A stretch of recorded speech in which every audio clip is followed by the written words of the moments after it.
Well, what's the crack? How you getting on? Sorry, blowing the fucking ears off you there. I'm just very excited. Very excited. Well, listen, I just got a wash already done this morning. I hung out, dried the whole fucking lot, lads. This is the simplicity of my life at the minute. Excited by fucking washing. There you go.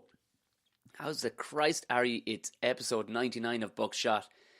It's your host here, Tom O'Mahony, as it says so in the fucking title. Who else would you expect to be talking to? For Friday, we're back on track with Fridays. Friday, the 22nd of February, 2019. What's the fucking crack? How you getting on? Thank you very much, everybody who got in contact during the week. Fair play for wishing us well with the new child and everything on the way. Thank you very, very much. That was very nice of you. Yeah, and fair play. Nobody trying to give me advice or any of that shit. Everybody just going, yeah, good job. Yeah, fair play. Nice one. Yeah, good on you. Not that I wouldn't accept advice or chat or whatever. And thank you very much to everybody sending me on your what you're up to during the fucking week. I need to know this stuff, people. I need to know this fucking stuff. Oh, yes, gigs. There's a few more stand-up dates after being added. I'm going to be in Belfast and Waterford a few more times during the next coming months. So have a gander at the tommahoney.com/gigs. But, yeah, I missed out 1 fucking second, gang. 1 second now. I'll get these open for you here. Because a few people... Shut up, computer. A few people were kind of going, hey, Tom, you don't seem to have any dates for the Midlands or fucking for Caveman. Or, like a total tit. Yeah, sure, Tom totally fucking missed the thing. Jesus Christ almighty. I shouldn't be fucking let out in public. Hold on 1 fucking second. I'll get you sorted here now. Because I missed the whole weekend. It's only when I was listening back afterwards when I was going, surely I said it. Oh, Google is celebrating Steve Irwin. Is he dead? Is he dead that, what is it, like an anniversary of him? Oh, fucking hell. Poor old Steve Irwin, huh? Poor old Stevie boy. Of all the fucking things, you'd think a crocodile would have ate the head off him. Like the pictures I have of him here are all about crocs and croc fighting and bloody, and a fucking old stingray got him in the end. Bloody crikey. Yeah, of all the horrible old fucking scary shit he'd be fucking at. 1 second here now, lads. I'll get this fucking sorted for you. 1 second now.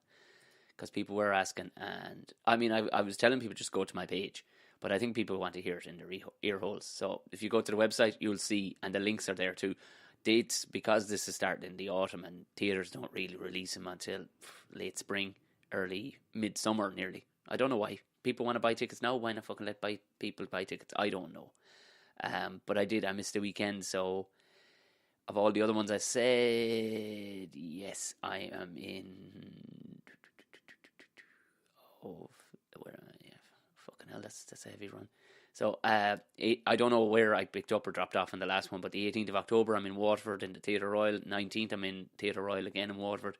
20th Kilkenny in the Set Theatre, and I'm in the Helix in Dublin on the 24th of October. We're in Portlaoise, the 25th, Dundalk, the 26th. Hold on 1 fucking second, let's hold on, I'll flip the fucking page here. 27th, Mullingar. So, and the 1st of November, Galway, 2nd November, Castleblaney, 8th, Athlone, 9th, Wexford. So, by Jesus, that's covering a fair amount of the country. South, I don't know what the story is up there, down there in Cork and fucking, whatchamacallit, in Kerry. Don't know what the fucking crack is, lads. More theatres got put out, as like I said, but that'll most likely be, I'd imagine, in the spring or whatever. But look, if you have a gander at the website, go to tommahoney.com/gigs. There'll be fucking something fairly close to you. There'll be something fairly fucking close to you. Other than fucking coming to your house and fucking doing it. I can do no more, lads. I can do no more for you. Yeah, thanks everybody for I've decided anyway with the Patreon. Obviously, there's the whole back catalogue there, exclusive to Patreon people of the Tom and Jerry Show. But I'm going to start also filming the podcasts purely, and just more stuff like that. I'm going to go throw that up there purely for the whatchamacallit, the Patreon folk. So if you want to get in on that one, it's just a nice look. The exchange is this: you support the podcast in paying for fucking hosting rights, advertising, all that shit, and actually travelling around the fucking place to interview these people and having to buy them coffee and whatnot and everything else. And yeah, in exchange, you get exclusive shit that nobody else can get their hands on. I did the Tea Republic crowd. I was asking, like, look, you can buy stuff through that. I was asking too, is there discounts to be had for Patreon? They're kind of They were dancing back and forth about the thing. So I'm going to once I get this fucking the caveman script, I need to get it fucking. Sorry, now that kissing sound is probably blowing the fucking ears off you. Once I get that nicely fucking locked in and everybody's happy with it, because it does need some changing, and I've made my first pass it, they seem to be okay, so I'm going to push it a little further. Once I get that locked in, I can do more shit then. We can start concentrating towards the extra content and shit like that. But for now, obviously there's the full back catalogue. There's like 18 episodes of the Tom and Jerry show. Go have at that. Have at it. Also, it'll be ad free. I put up all these podcasts and they'll be ad free on the Patreon page. Not like the ads are fucking that big of a pain to hold. They're like 30 seconds at the top and bottom. But it'll be ad free. Because they've approached me about sticking more fucking ads into it. I don't know how that'll even work, but sure, look, nobody's been complaining since, and there's one way out of it. Go to the Patreon page, become a Patreon. Very simple. Click through, have a gander. It's very simple. So that's the plan. That's the plan. Also, there'll be questions and podcasts directly for, because we're up to a few now. We've a good few at Patreons. I'll be doing podcasts purely for the Patreons. I think there's a thing called a Discord server, where you can actually just fucking talk straight to a gang of people all at the one time, and that'll be purely for the Patreons, where I'm talking direct to you. I'm guessing it's over some sort of form of Skype or something like that, but we'll work something out, lads. It'll be purely for Patreons anyway. Everything else for the regular folk that are listening for nothing, and that's the way it's supposed to be, where you just bring them in with the original gear, and then you give them the extra stuff on the fucking side, just to say thanks very much. Right, that's enough of my fucking talking. Anyway, we'll move on into today's guest. We've been trying to track each other down for a while to get this done. It didn't work because she's as busy as hell and all the rest of it. If you've been on the internet in any way, you'll have come across something. We didn't actually get into that. I meant to say it to her about stuff getting lifted on her. She was Justine, just one of the soundest people you'll meet. Just a really, really sound good cat. And in fairness, she kind of explained where her humour comes from. You kind of get it, you know what I mean? From the get-go, she's just a creative person, but very, very fucking funny. If you follow her on any platform at all, it's funny shit all day, every day. She's the queen of meme, you know what I mean? And as well as that, she works for Joe.ie, funny shit all day long. She's the humour side of Joe.ie by the looks of things. She was saying to herself, the sister company, which is her.ie, she just couldn't work for him. It just wouldn't. It isn't in her fucking psyche to be working for the likes of her.ie. We are so excited about these muffins. No, that's her. And that's why I wanted to get her on the podcast, because she's our sort of humour, lads. Our sort of humour. So sit back, relax, wind in your ears, and enjoy the very fantastic Justine Stafford.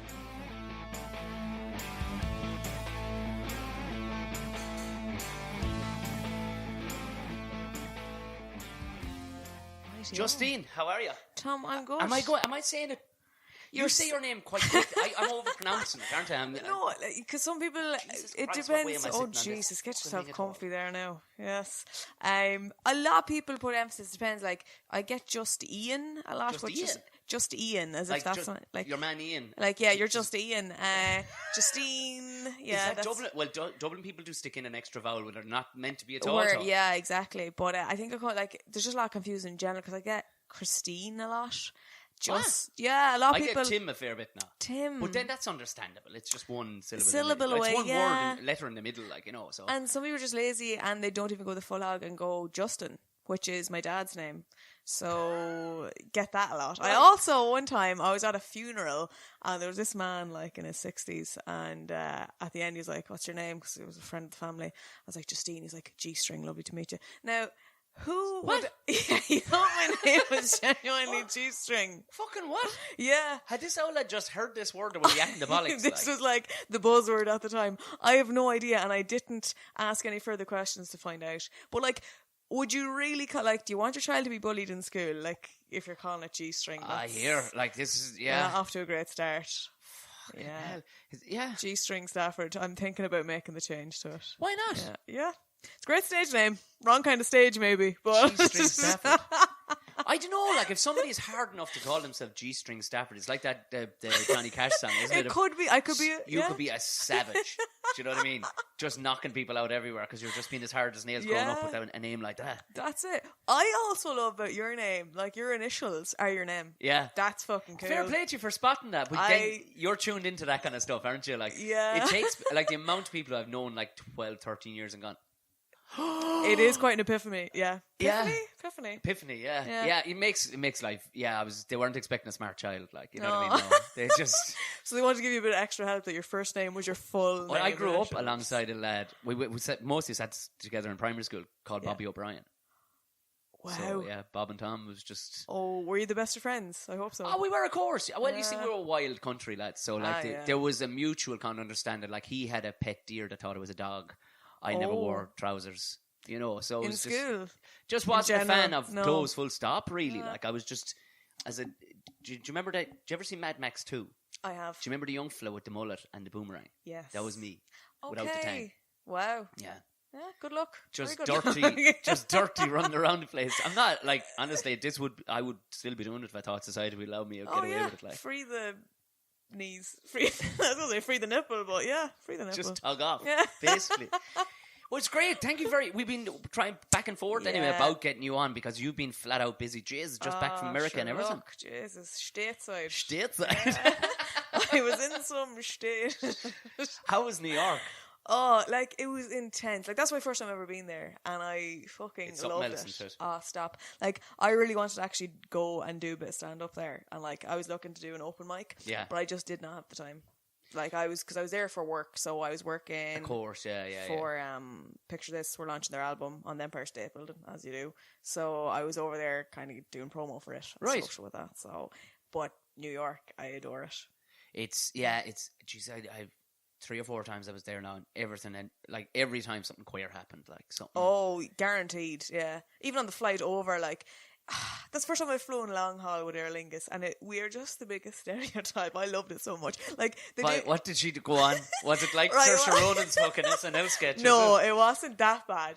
But like the air hostess was literally like your country GA mother who washes all the jerseys. She's still wearing her Mayo jersey underneath. Yeah, just as it, but like she made the sandwiches herself. I swear to God, she did. Like, but calling everyone, how you chicken, how you love, how you getting on there. She sure wasn't Al Porter. Damn it, that's it. I knew you looked familiar. But heaviest chicken. How you know? But she literally came around with a tea trolley 4 times. Stop. And like that's in a 5.5 hour flight, like. Yeah, and they never once came around with they're selling perfumes. Like, who buys fucking perfume? What on a animal flight? buys perfume on a flight? Actually, now that I think of it, someone on the way home did, because they offered it on the way home, and he had been late for Valentine's. He was like, "What can I get as a makeup gift for Valentine's?" Stop! Like, what a sap. Dog. Yeah, sap. Yeah. Okay. Yeah, still you're late at that stage. She knows where you're after buying it on the fucking plane. Yeah. There's no love in that whatsoever. There's no so you may as well turn up with your hands swinging and just go, look. This is it. I fucked up. Because my favourite day is not like, I hate Valentine's Day anyway, but the 15th, the day after, when you see all the people coming with. And the very same. Oh, I love it. I was driving back from, where the fuck was it? I just come back, Cork. I'd been in Cork, and herself rings me up around 7 o'clock in the evening. She says, I'm just wondering what time my Cuban is coming home. And I nearly crashed the car around laughing, like, because she nearly fell over laughing, like she knew what she was hitching her wagon to. There's no more fucking. There's no Valentine's Day in this man. She knows what she signed up for. But do you know what she hates the idea too. When maybe she does now as a result of me, like, you know. But it's the idea of that was invented by some bollocks who wanted to make money. That's absolutely what it is. Like, if it was actually based around anything real, you go, of course, okay, she'd feed into it. It's like the fucking Arthur's Day shite. Oh, that had to be shut down because we just took the piss and everyone got locked. We tried to kill ourselves at like 2 in the day. Yeah, to Arthur, to alcoholism. That's what that was. But quite literally, I remember herself one time was running a nightclub in town, and they opened in the middle of the day for Arthur's Day, and she hired this lad. He was I say lad, he was a fucking man, but he was a dwarf. Right. And great start. Little Brazilian chap. Making a fortune, the same fella. Oh my God, did he used to be on the streets? Grafton Street. As a leprechaun. Yeah. Black lad. Oh my God. Gassest fucker you ever met. I went for a couple of pints with him one evening, and he was going, he that same fella had planned on only coming to Ireland to visit friends of his in a rock band. Stop. And he was expecting to see the whole leprechaun thing cornered, like, because he was obviously a small man himself, and he says, there was nobody. was an open He gap in tore the up market. he tore up the fucking return ticket. Matter of fact, have a photo with him. I definitely Of course you do. do. Hugo. Yeah. Hugo from Brazil. Covered in tattoos. Yeah. He's part of this mental fucking thrash metal band, like, where they fire him across into the audience and everything. Oh, God. Yeah. But he easy makes a credit. fortune. Tax-free too, you see. Oh. All cash on the streets. Oh. She paid him and got him a little kind of curly, powdered wig, Yeah. dressed him up as a Mini Arthur and gave baby shots of Guinness out of the oak. Sure, the place was full all day because everybody wanted a picture with Mini Arthur. What club was this? Oh, was it Trinity? Wasn't Tripod, was it? No, it was Trinity. Do you know it was it Trinity? It was there. It's It's there on called Dane Street beside the village. bank. Oh, beside the bank. I don't know what I don't it is think now. I was in it. Oh, yes. It's just. Oh, I do know it. Yeah. Wow. Yeah, and but even she knew the harsh shit this was like, and people just Yeah. let's try and kill ourselves. Like. Yeah, that's it. And so how long were you in New York? Oh, 3 days, but to be honest, it just felt like one long, massive day that never ended because. Station there. No. Oh, you're not allowed to tell us. Yeah, you were working, of course. Yeah. Oh, sure, yeah. No, literally just because of even time difference. Like, I don't remember sleeping. I got 2 hours sleep the first night. We were in as well. Like the hotel was really warm, even though we were the last flight that got in. They shut down because there was so much snow. So that was fun. Right. Yeah, so it was nice. But it just felt like one really long day. Was it cold? It was nippy. Yeah, you'd need the big coat on you. Yeah, going outside. But I couldn't actually get over. Like, they shut down. Our flight was the last one to get in, and there was about, I'd say, 4 centimeters of snow on the ground. And I was like, they shut down the airport over this. They should have, if they'd have seen us during the big fucking freeze last year, I was like looking around like, will someone please check on the little, is everything okay in America if they're freaking out over this fucking much snow? Like, But it's I never understand. Because they get it every year. yeah, you think they'd be prepared? Like, we were caught off guard. We had an excuse. We were caught with our trousers down. Yeah. Certainly. We certainly were. They took us for a ride. But they should be well used to it. And I was a bit surprised now by America in that sense. The last time I was there, I'd gone from Vegas, which was 22 degrees, Into minus 19. And our plane, because one was delayed, we are now missed it by 2 days. Our connecting flight. Oh, Jesus. So we were all tugged down to fucking light trousers and shorts and whatnot, and we landed in like a pack of bollockses. Oh, no. Into minus 19. Did you go? Now, did you get yourselves kitted out with a few lads? We did, and I tell you, this is where cuteness comes into it. One of the lads on the tour, it was their parents had the travel agents that we booked through. Not so bad. And they've had basically a tie-in with Pan Am for years, whoever we're flying with. And they rang him up, and they rang up somewhere in Pan Am. Like, everybody in the airport was just sitting there on the ground like bollocks, just not knowing what to do. All of a sudden, we were called.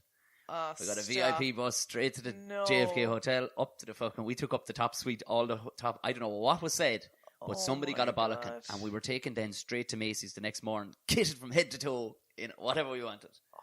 For warm clothes. That's like Irish hangover. Like, you're in the top suite. Oh, except it's not. It's in New York. Yeah. Made it pure, and we did the dog. I was going to rob the coffee machine and everything out of the place. Oh, sure, like, if you're not paying, go all out. Yeah. Get yourself out for the year. And you're, like, to give people context, you're the queen of meme, really, aren't you? Ah, Jesus, so you're very kind. But you are, though, like you are the meme queen. You're turning them out there to... It's a bit mad, yeah, like, that's pretty much my job a lot of the time. Like, there's a lot of things that people don't see, obviously, the more commercial side of things, but that's what I like doing, like, making memes. That's great. Yeah, it's a great job to have now. But it is like, you're kind of trying to be always the first to come up with stuff. So you're kind of waiting for something to happen to pounce on it, of like, how can I make this into a meme? Like Brexit. Although I think Brexit's done now. It's done, yeah. Donald Trump and Brexit think are we're done. sick, like, yeah. They're the Ryanair of political jokes or whatever. It's gone now. Exactly, yeah. So, I mean, do you find yourself just sitting up watching the Late Late going, come on? Oh, that's my favourite thing. Like, live tweeting is my favourite. Of like, that even there, like, I last got blocked by the Late Late a couple of years Did you? ago. They've unblocked me since, like, but I got blocked.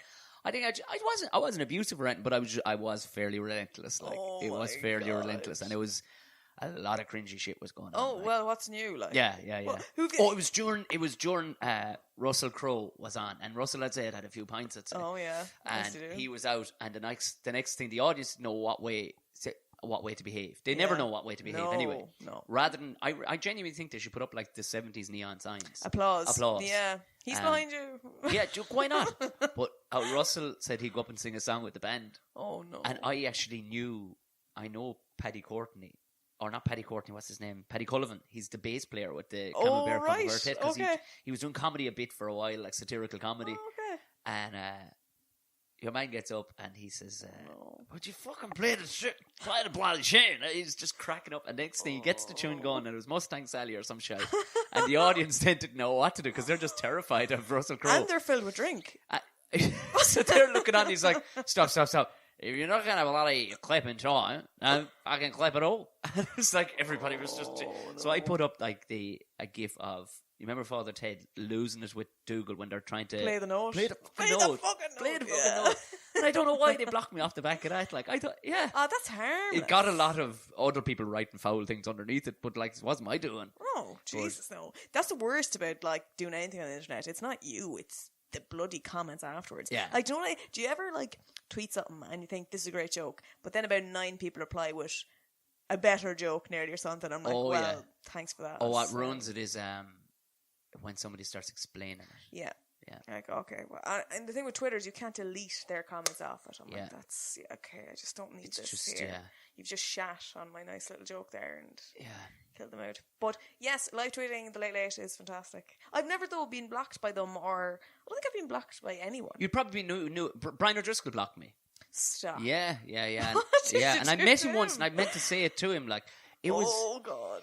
It was during a dreadful haircut period he had. Okay. And I think Game of Thrones was big at the time. And do you remember he had like highlighted kind of a mullet going on? He had a bit of a wavy thing going on. And I just put up that he was clearly one of the Lannisters or something along those lines.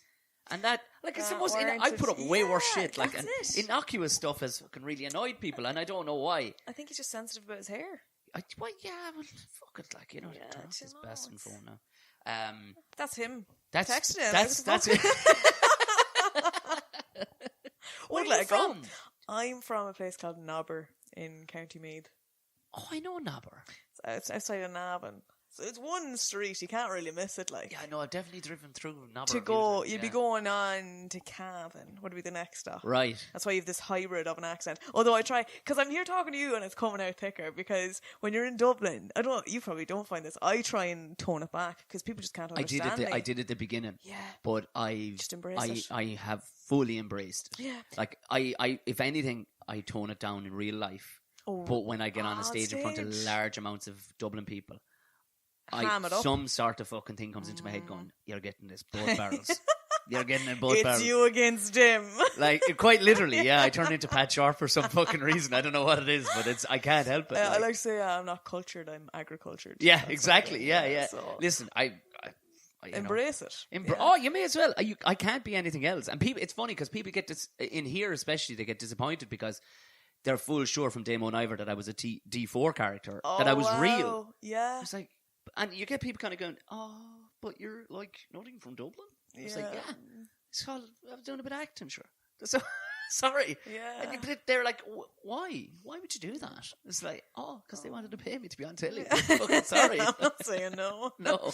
Yeah, because I remember doing a video once on Joe, and one of the comments was like, oh, that was, I don't know what I was talking about, and they were like, oh, that was as difficult as her ability to pronounce the letter T. The letter T. The letter T. You've absolutely no problem with the letter T. Yeah, no, but I was like, don't worry, I could pronounce the T in cunt, but I didn't. I totally would have written that. I would have written that. You should have fucking written that. I know, when I was on a work account, I was like, I can't. Oh, shit, yeah. I can't. But Joe.ie, it is a bit blokey, so you nearly could, like, you know. Oh, I totally would. Everyone would have been on my side, but at the same time, I was like, no, don't engage with it, because I find that the worst. If you respond, that just gives them ammunition, and then it never stops. I never underestimate the stupidity of fucking people. This is the thing. Yeah. This is the thing. And then once you put it out there, they can screenshot whatever, and like, can't be dealing. You just say your piece. And isn't it funny, like 99.9% of the world would look at that and go, fuck off with you. I'm on her side. Absolutely. But because there's some weird Emperor's New Clothing that we're all to pretend that we're insulted by things. This is none of us give a fuck. No. None of us give one fuck, and we're all to pretend that there's somebody that does give a fuck. That's the thing. It's just one person probably picking their nose in their underwear going, I'm deathly offended. It's like, you need a fucking hobby. My friend has a great quote, which is, you can't give offence, you take it. So like, it's not there you go. That's it in a Fly nutshell. up my hole, in other words. Yeah. Come at me. But I think a lot of people on the internet as well only comment because they want someone to like their fucking comment. They're just looking for attention. Oh yeah, that's like a very valid point. You know, like he was expecting all the lads to get behind him and be like, "Ha ha, funny joke."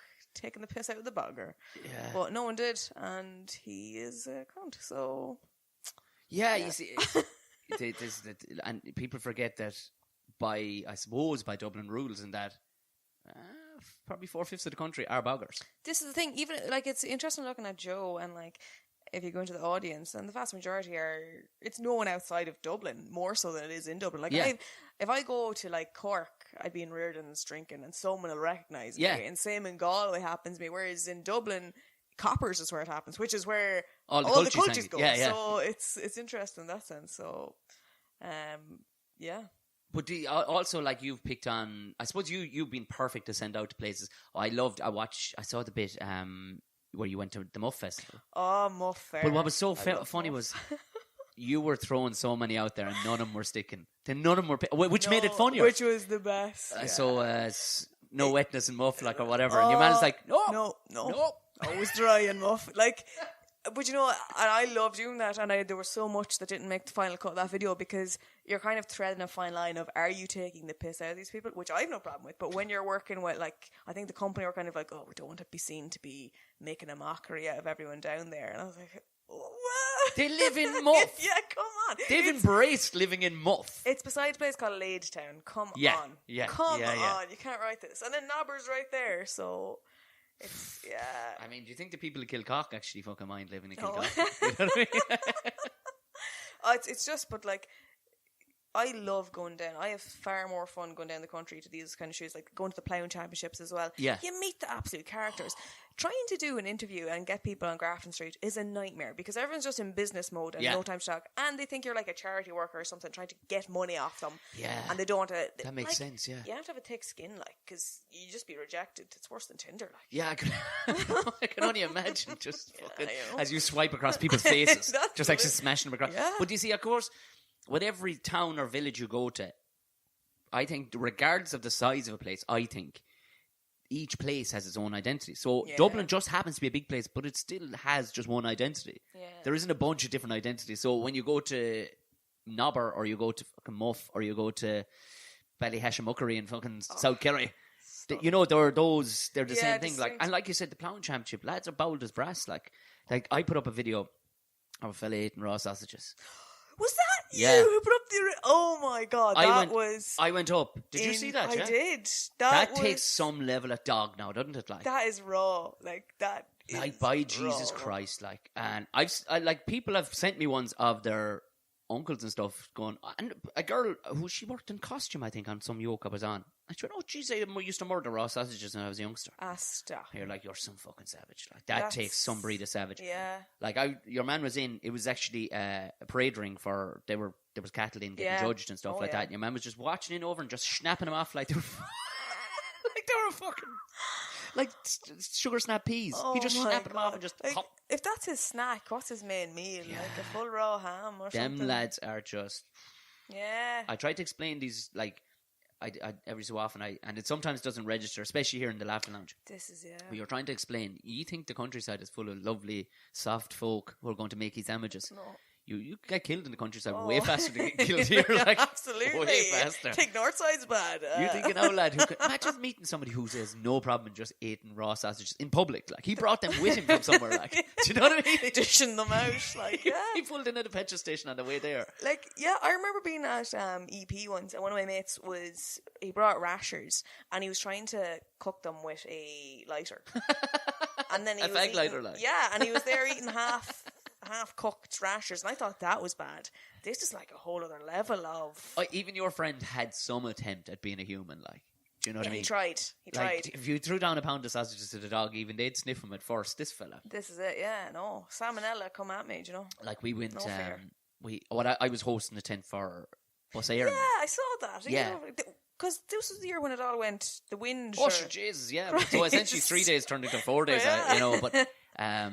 But yeah, the year just gone. But it was, I couldn't get over was the bowelness of the not bowelness, but just lack of fuckery from youngsters. They were just coming up going, hey, I'm at school and I'm telling you a story. Yeah. My friend puked all over me one day in the bus. I went, oh, go away. And like, you're assuming children are going to be shy and stuff. These young lads were walking up, they were like little men. You know, those little young fellas, like, they're just like little men. Like, it was fucking priceless. Oh, because I used to work in a summer camp at home, and you'd get kids from all country schools coming over, and one of them would get off the bus, and we hadn't done anything yet, and he'd be like, this is the best school tour ever we've ever had. You're like, we haven't done anything yet, and this is your best school tour. Like, all right. Just delighted to be away. Just out of the school, that's it. Yeah. And when did you move from... you knobber then. What did you do? Did you go to college here? I did, yeah. I did film and broadcasting in That DIT. makes sense. Yeah. So I may as well have got my degree from a lucky bag though, because to be honest, like, it didn't really. I don't think you'll ever win a practical course like that until you go out and do the actual practical experience. Yeah. You're never gonna know what you're working with. Like, we'd be doing theoretical. Like, there was a lot of good theory classes. Yeah. In terms of film history and that kind of thing, but I started then.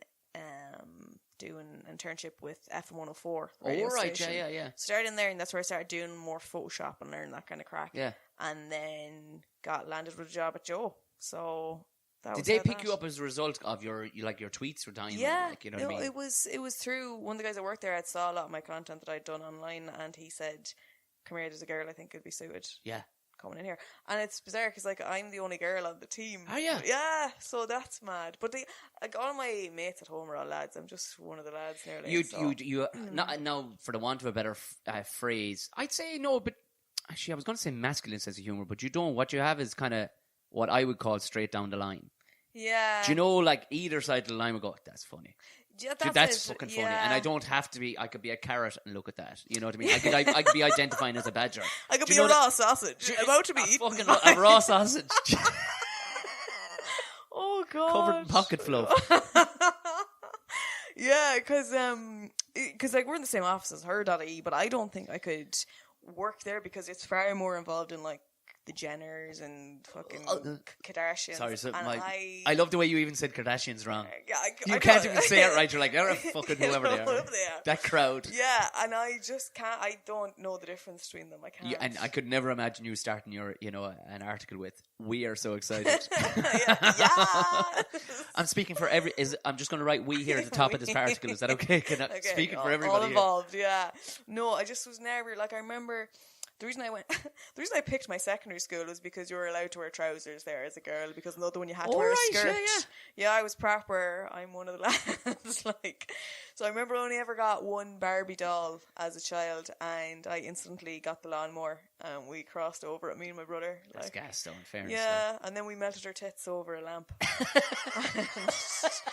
That was that. Yeah, so. Yeah, I just... Early signs. And when did you know Justine was a psychopath? Well... Probably age 4 with a fucking Barbie doll, yeah. I'm a Barbie girl, not anymore. You did, like, I had, just around the Christmas there I worked with John Sharpson. Oh, yes. Yeah, legend. And... how did that go? Sure, how many nights did you do in total, the show? I suppose we did 18 or 19. 19, Jesus. Yeah, so we did 2 shows a day with 36 shows. Christ. Yeah, well, that's my third year doing it. And in fairness, they've kind of, at this stage, I've gotten quite well in with the production company. And they've kind of said, look, there's no point in the Tom fella doing any singing or dancing. Let's just have him being funny. Right, yeah. So I wander out, and they kind of nearly invented a character around, and I turn up the cut because it's Limerick. It's so it's essentially I become one of the Unbelievables. Like even this year, they allowed me to wear camo and everything. I was playing the huntsman, and I do hunt. So they actually Johan goes, "Do you have any camo?" And I said, "Yeah, I've got tons of it." She goes, "Bring it in, I'll see can I incorporate it into your costume." So they actually fucking. So it's like it's a luxury, just But there's no point in me being dancing. I don't, you bringing in professional people to dance. Like if you were on Dancing with the Stars, you'd be that token. Oh, the one who can't dance. Yeah. I wear boots everywhere. You know what I mean? Like there's. But you tried it for the first 2 years. You gave it a go. I think year 1 they kind of went, oh yeah, he definitely can't dance. Year 2 they were going, maybe. He'll sing. Yeah, and then the singing side died off after year 1. Like there's no point. There's just no point. Like there's no point. Yeah, I remember actually doing a musical in secondary school, and we had to do like dance routines and all. And I was one of the lead characters. It was Grease, and they were showing us the dance routine, and the dance instructor saw me and my partner dance, and he just said to us, he's like, "I hope you can sing." Because he was like, so if you're fucking as bad as you're dancing, I don't know how you're going to do this show. Can you sing? I could anyway. I can, yeah. But it's bizarre because like people, I don't sound like me when I sing, which is good, because I remember showing my housemate a video of me. She's like, "Oh, you can sing." I was like, "Yeah." She's like, "We show us a video," and I had one on YouTube, and I started playing. She's like, "Oh my god, thank God, you're actually good." And I was like, because she was going to have to sit there with you and go, "Oh, she Jesus." thought I'd be like Christy Moore or something. The way I thought, I was like, "What the fuck?" All right, just doing like, everybody.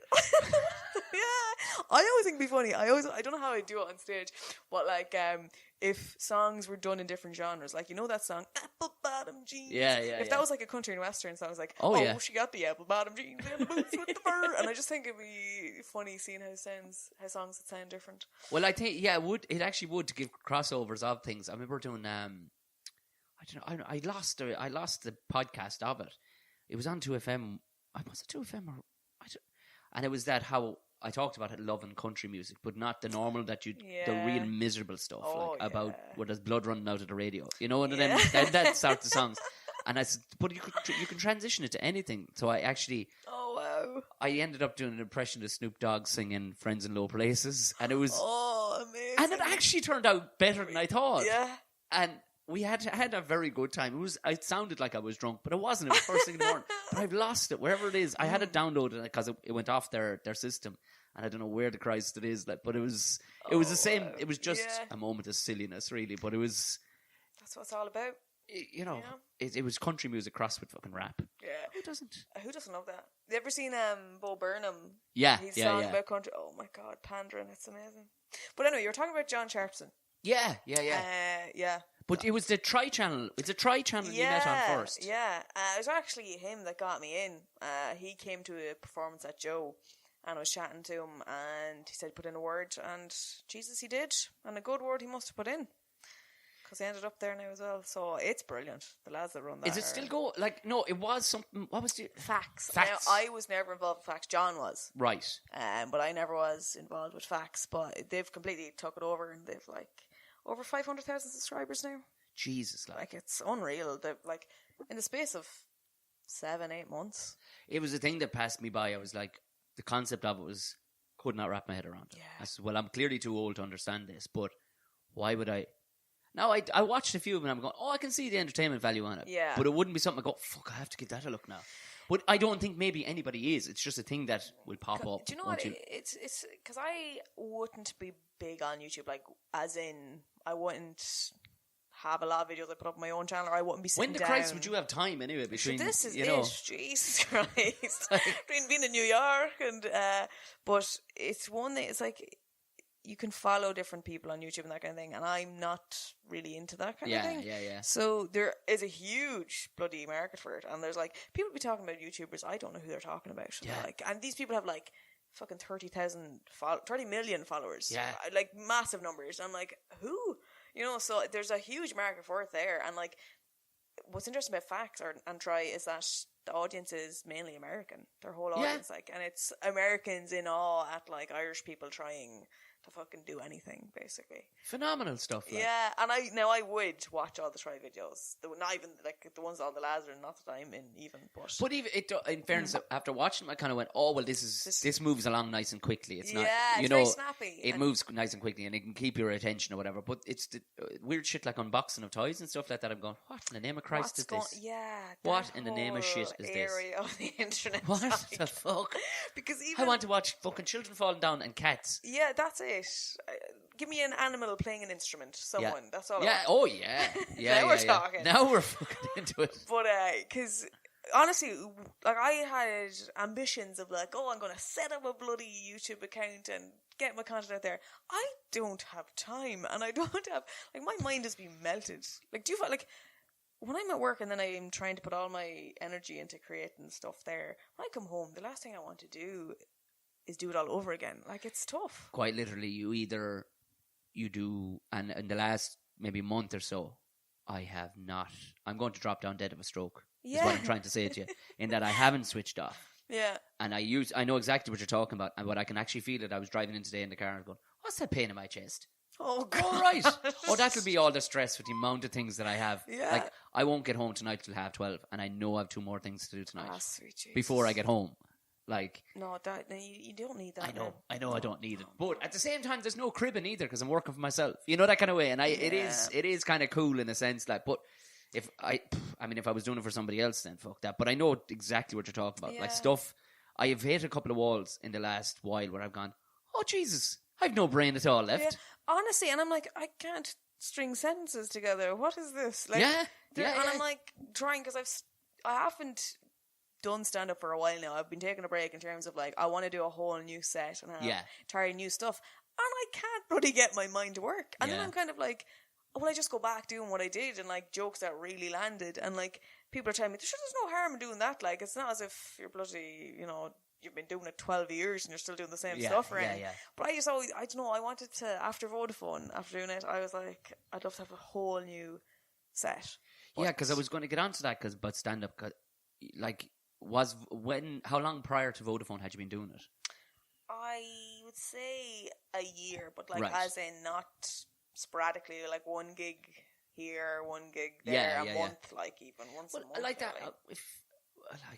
I wouldn't stress about writing new stuff. I would just stress about doing more gigs, and the new stuff then finds its way. Yeah, you see, I'm a devil. Like because I thought I was like, oh God, people booking me for gigs. I'm like, the people running it, like they'd be like, Jesus, she's doing the same jokes again. Like that's why I was afraid of them. Yeah, of course. That. Yeah. You know, and I don't know, that kind of scared me because I didn't want people to think that I was a one-trick pony or something. No, I mean, I don't, because they can all put themselves in that boat too. Like, you know what I mean? Like, and you know, the more I go and watch comedy and stuff, I'm like, oh, people do use. Oh, they do, of course. The same, Like, so that's why I'm like, fuck, would I just go back just to get back into the habit of doing shows, and then hopefully the bloody rest will come. And if it doesn't, no, it does. It will. Yeah. It will. Quite literally, if you go to a night of comedy and sit there and watch it, your brain clicks into that mode then. Because if you have a creative mind, it does go that way. Yeah. Now, fuck all else is going to happen for the next 24 hours. No. But you'll probably go home to bed that night and go, oh, fuck it, now I have it. And you do quite literally have to sit up and write a note. You have to, or it'll be gone in the morning. It's gone. And isn't it bizarre though that,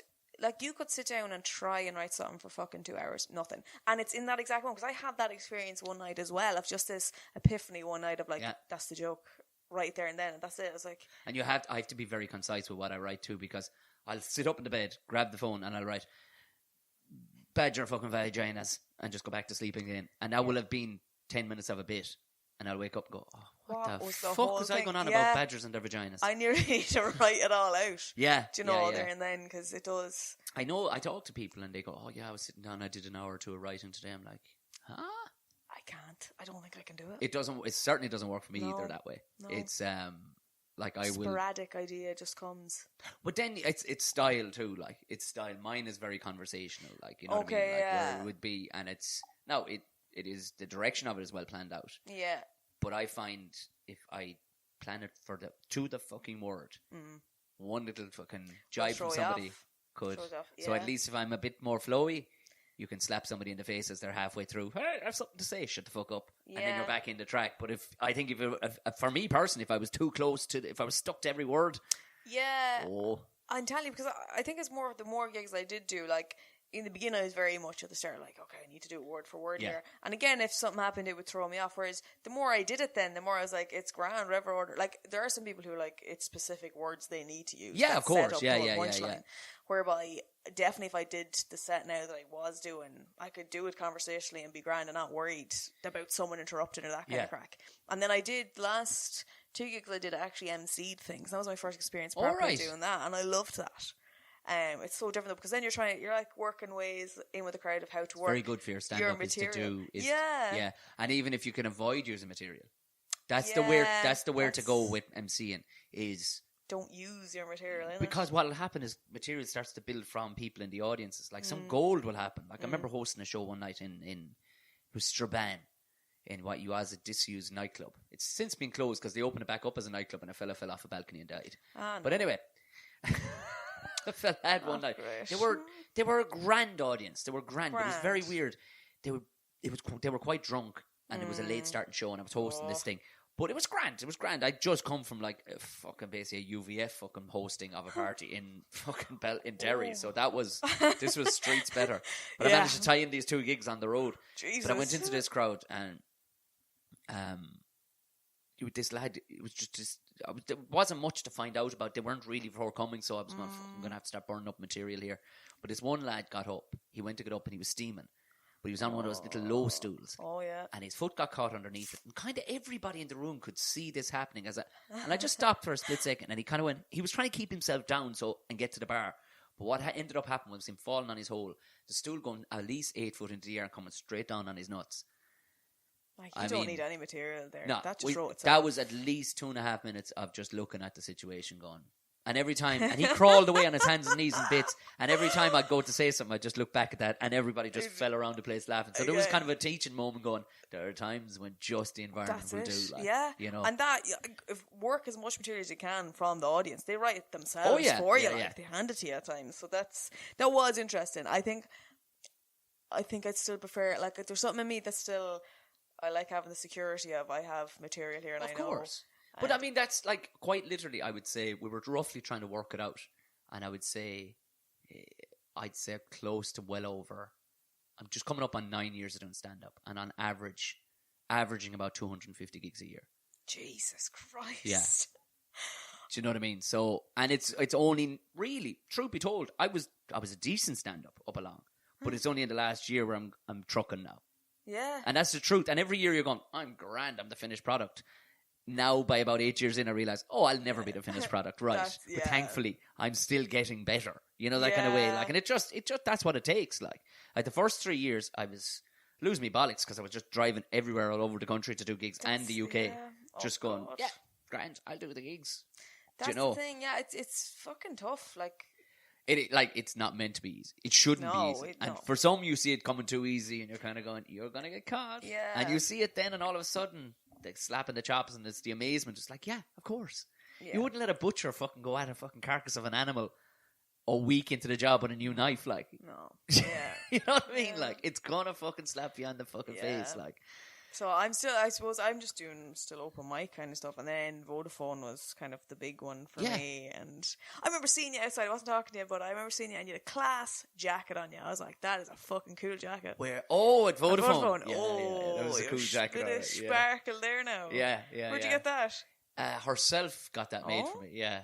Well, it's like I do a fair bit of deer hunting, like. Oh, okay, so it's indicative. It ties in with it, and it's just ridiculous. Yeah. It's almost a juxtaposition in that you're wearing a hunting dinner jacket. Yeah. It doesn't, you know. And I'd love to say that that's my only one. I now have more than one. That's good news. Yeah, no, it's standout. It was. Yeah, cool. Ironically, it's a camo jacket, but it made people go, "Where the fuck did you get that?" Yeah, talking point. Yeah, I mean, it was fun.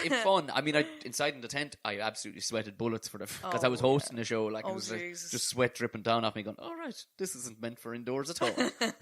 I did not think this through.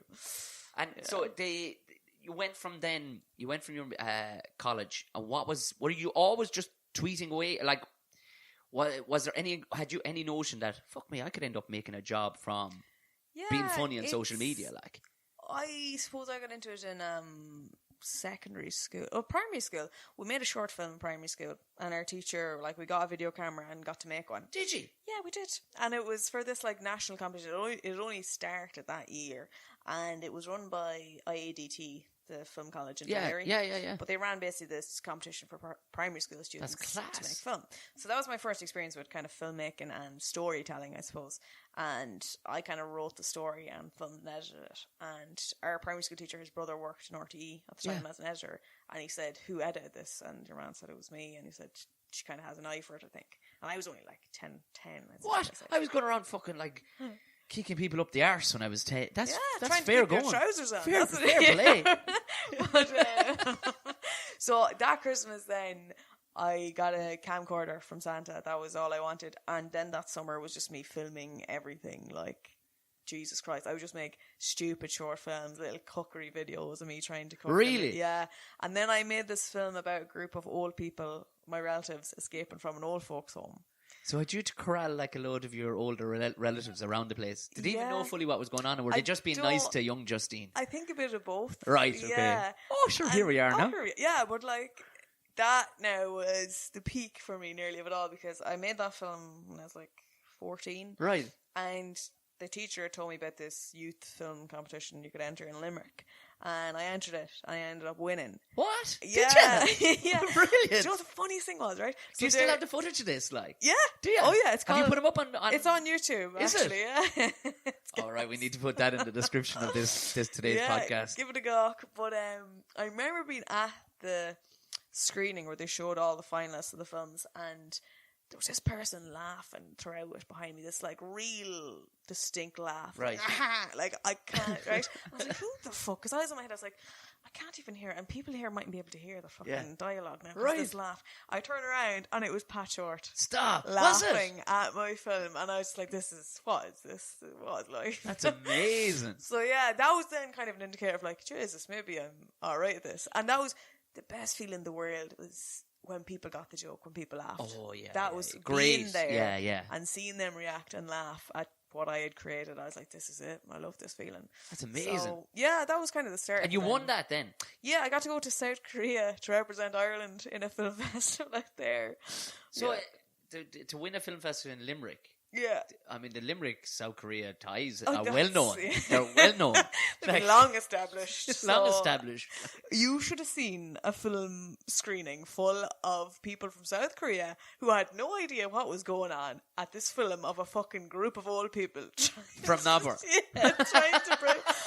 Oh, I wish culture shock was an understatement. Like, they had no idea. It was bizarre. But I got to do that, and I met, like, two other Irish people, two other finalists who won awards at the competition went as well. Who'd you go to Seoul? Or was it Seoul you went to, like, or where was Seoul. It was Seoul, yeah. Who'd you go to Seoul with? Like? That's like literally, I was 15 and I was such a nerd. I wasn't going to go because it was during our junior cert mocks. You absolute And, sap. oh, I was a nerd, yeah. Absolute sap. And my mother gave me a good slap and said, will you cop on? So I went and met the people in the airport. It was two other people who had films win awards, and we just became the street best friends. Now we had a chaperone. God love her. She was like, had been running the film festival. Yeah. So it was herself and then me and three other of the finalists. So we all went out there and just took the piss, like, because no one had a clue. They were also obsessed. They have an obsession with the film once out there. Like, everyone. That miserable heap of shite. I know. I was like, if that's all you know from Ireland, Jesus, branch out. Going around on buses singing songs. Like, God. God. The blood nearly ran out of the telly the day I watched that fucking thing. Stop. And when they start referencing Fair City in the middle of it, of the film, Yeah. they're like, I was like, oh, mother of God. But when you land as well, the first thing that greets you in Seoul is a big picture of Pierce Brosnan saying, welcome to South Korea. He's like their ambassador. I don't know why. Cute whore, you see. Cute Nav and whore.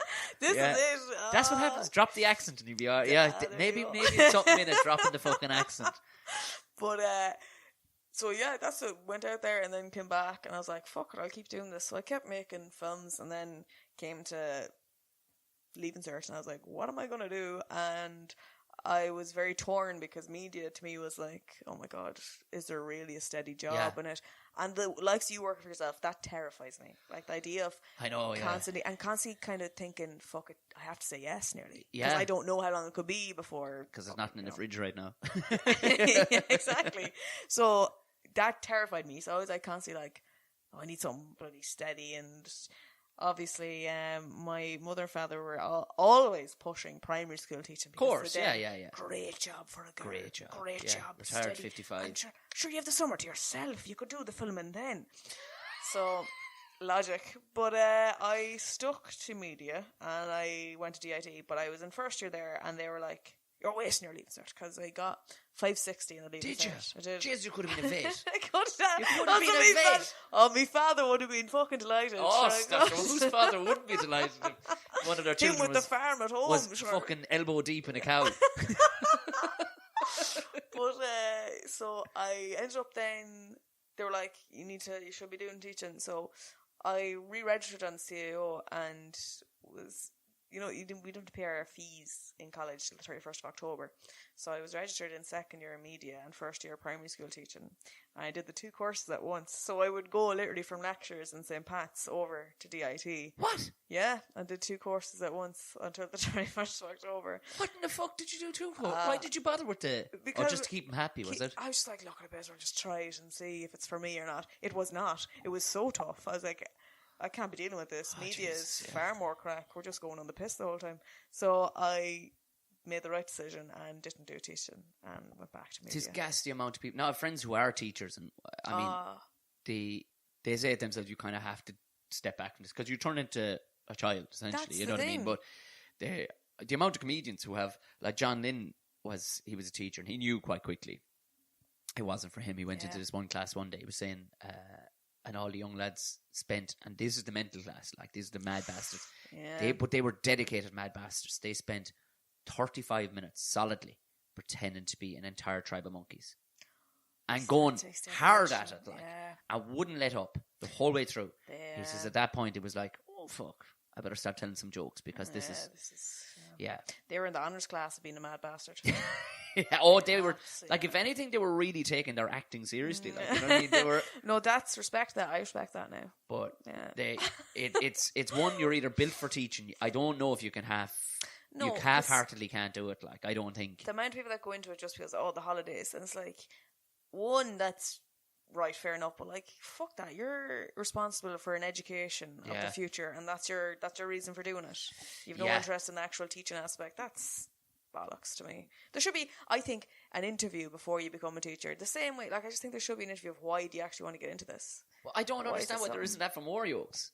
Huh? Now, I mean, the only argument I suppose people would have with that then is going, so who's going to choose? It's like that film Gattaca. You know what I mean? All of a sudden you're going, sorry, Justine, you don't actually have the genetic makeup to be a fucking comedian of any sort. You're going to be a teacher. Yeah. Actually, no, you're going elbow deep in cows. Thank you very much. Yeah, we felt a bit like. Do you know? You might end up on that show, The Farm. Oh, God. Tractor Factor, TG Carr, here we come. Oh, God. Be the talk of the parish. Is there a temptation to do, because I suppose you, being from, I suppose, the Midlands as well, like, you'd know, like, there is the never-ending treat that is the traveller community, like. Oh, yeah. It's like...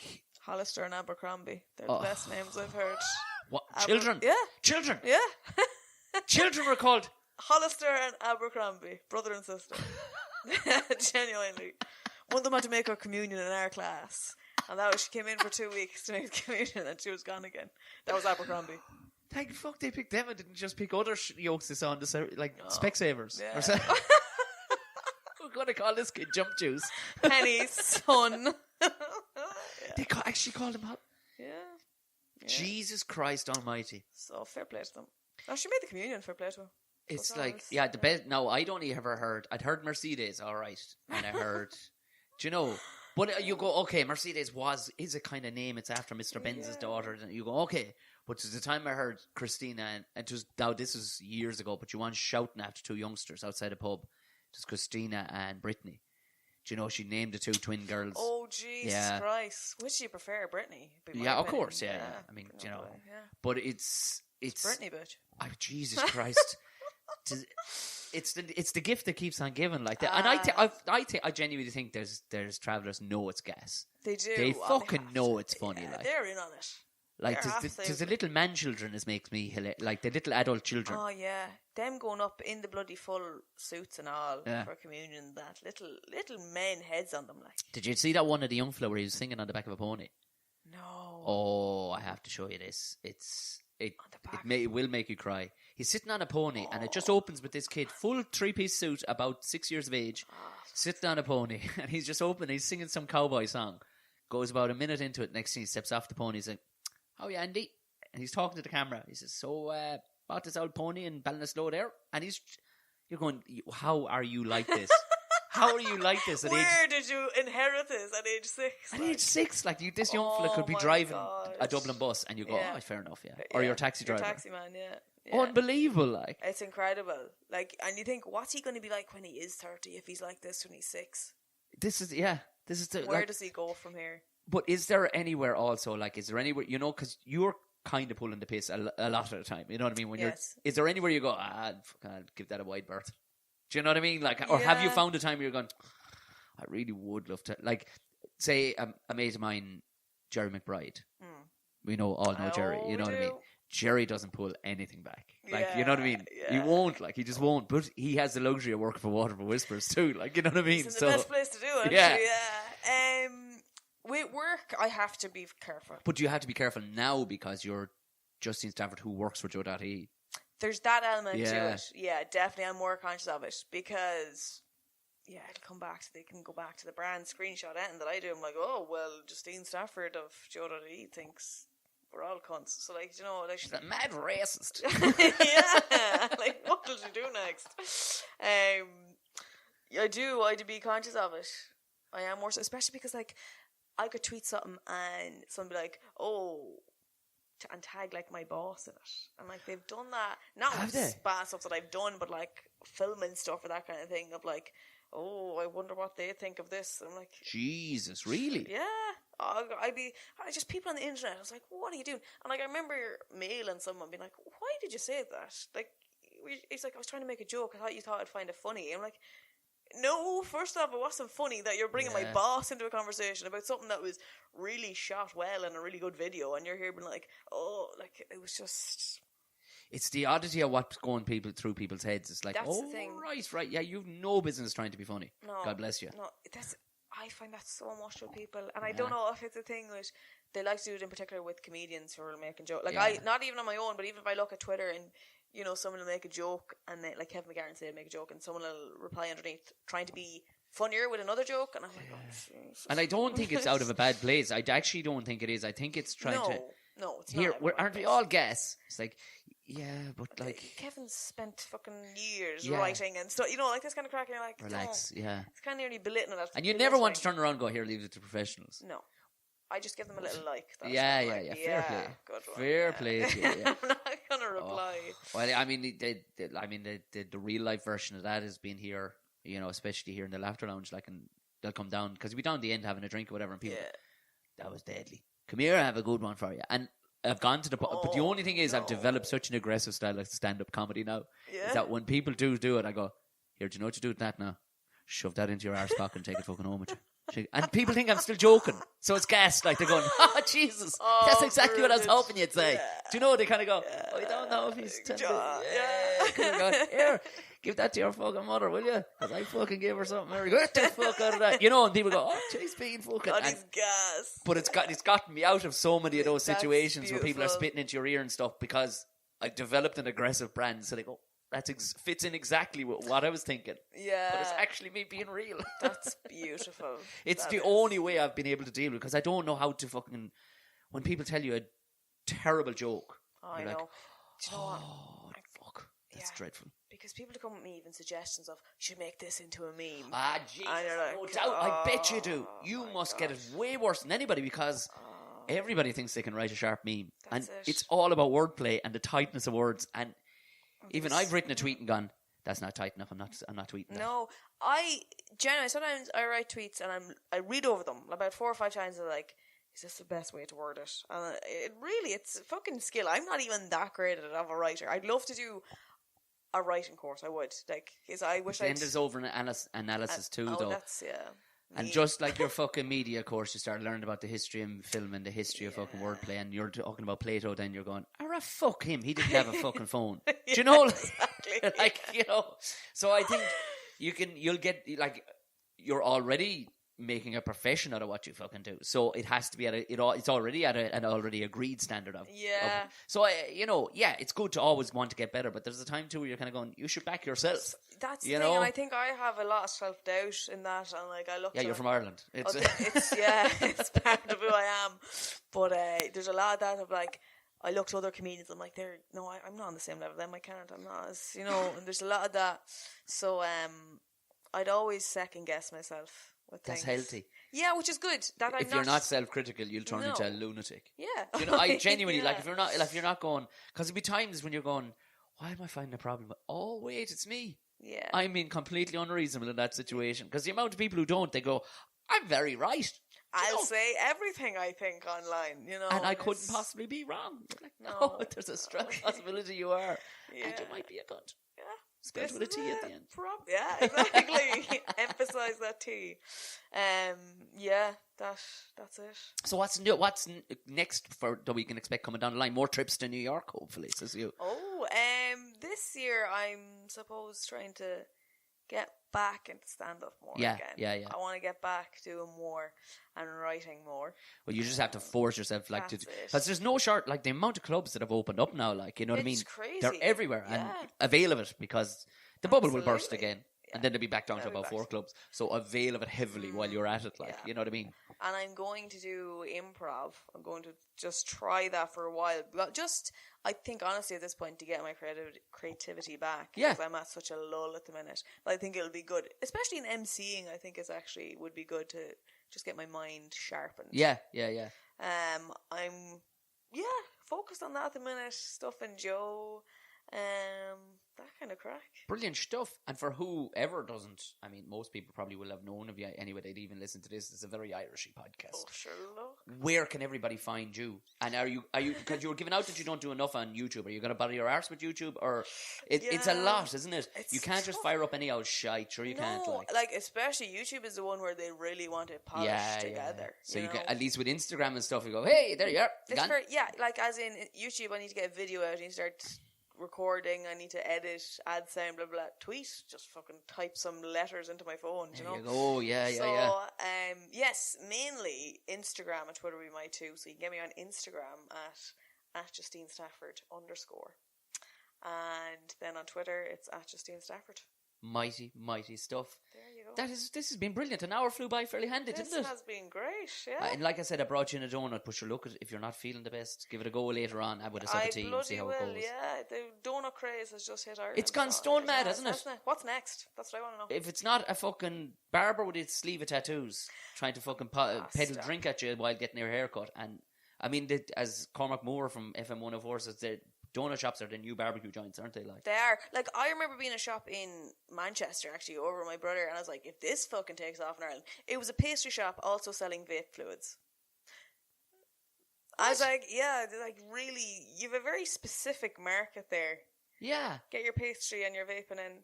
But I can actually see that in Dublin now. I can. I tell you, I think that would do well, and it's doing well down the country. It's between by a place called Palace Green, which is between Limerick and Tipperary town.